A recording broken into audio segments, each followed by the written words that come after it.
Fakta kronologis neraka dan surga menurut Alkitab. Inilah penjelasannya.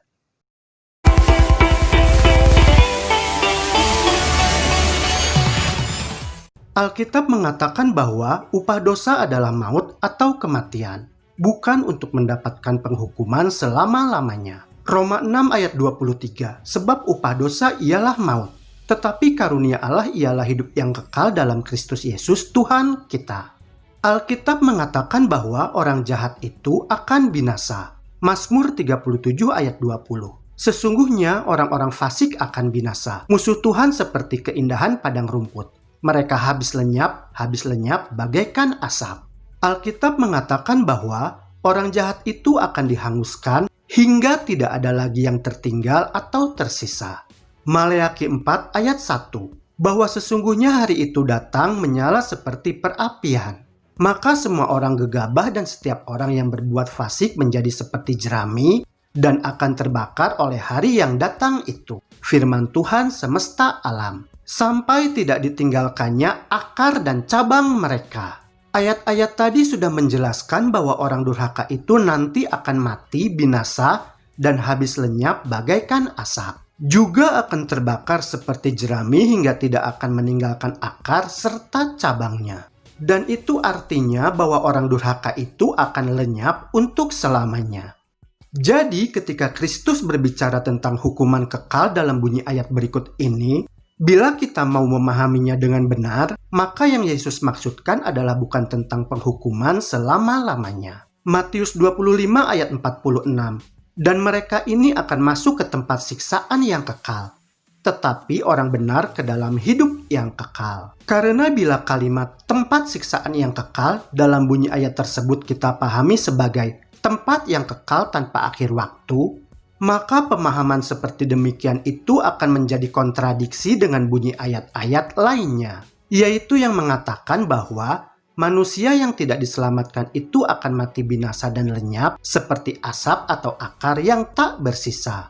Padahal bila kita dapat memahami dengan benar, Alkitab itu isinya tidak kontradiksi, karena Alkitab itu adalah firman Tuhan. Kekekalan itu hanya akan dimiliki oleh umat yang diselamatkan. Karena mereka akan tinggal di surga bersama dengan Yesus Tuhan yang keberadaannya adalah kekal. Sedangkan iblis dan orang durhaka itu akan lenyap kekal selamanya bersama dengan lenyapnya dosa. Sebab Tuhan itu tidak mempertahankan dosa. Semesta ini haruslah suci murni kembali tanpa ada dosa. Berikut ini adalah beberapa contoh peristiwa di Alkitab yang menggunakan kata api kekal dan api yang tidak terpadamkan. Namun faktanya keadaan itu terjadi tidak kekal dan tidak selama-lamanya. Yudas 1 ayat 7. Sama seperti Sodom dan Gomora dan kota-kota sekitarnya yang dengan cara yang sama melakukan percabulan dan mengejar kepuasan-kepuasan yang tak wajar, telah menanggung siksaan api kekal sebagai peringatan kepada semua orang.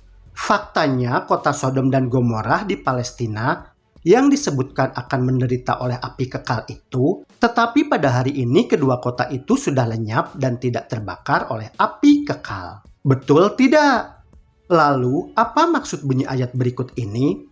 Matius 3 ayat 12, alat penampi sudah di tangannya. Ia akan membersihkan tempat pengirikannya dan mengumpulkan gandumnya ke dalam lumbung. Tetapi debu jerami itu akan dibakarnya dalam api yang tidak terpadamkan. Yeremia 17 ayat 27. Tetapi apabila kamu tidak mendengarkan perintahku untuk menguduskan hari Sabat dan untuk tidak masuk mengangkut barang-barang melalui pintu-pintu gerbang Yerusalem pada hari Sabat, maka di pintu-pintu gerbangnya aku akan menyalakan api yang akan memakan habis puri-puri Yerusalem dan yang tidak akan terpadamkan.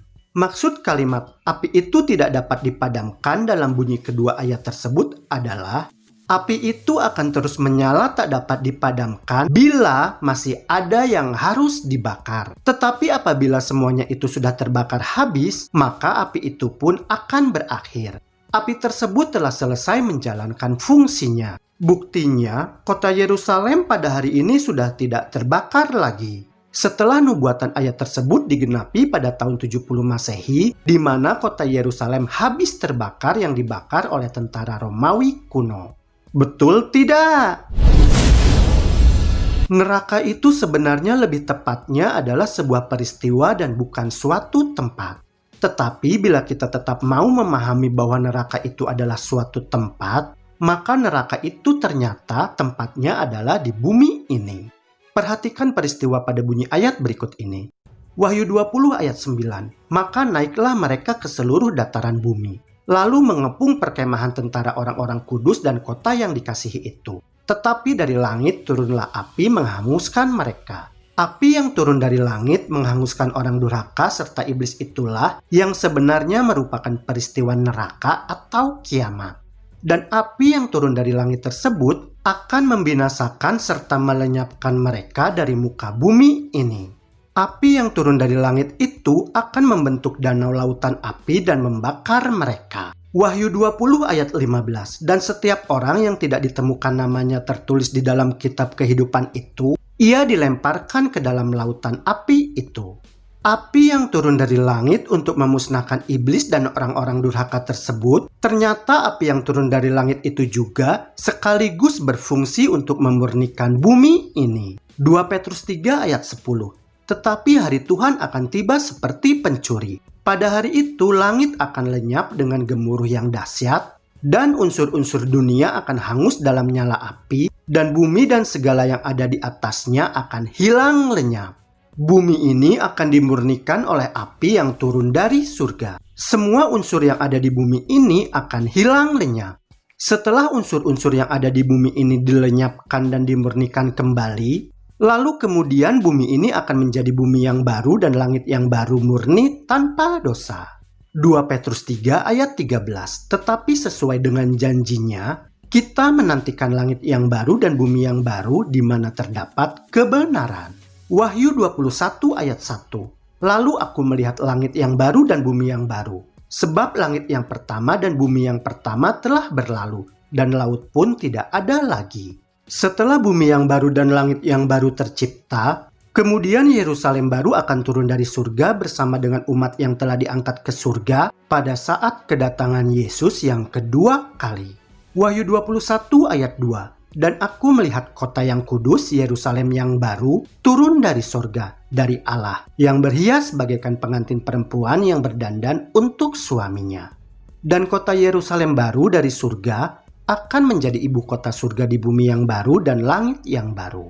Juga sebagai tempat di mana Yesus akan bertahta sebagai Tuhan Raja. Sebagaimana pada zaman lampau telah digambarkan oleh raja-raja Israel kuno yang bertahta di kota Yerusalem lama di bumi ini untuk memimpin bangsa Israel sebagai umat Allah.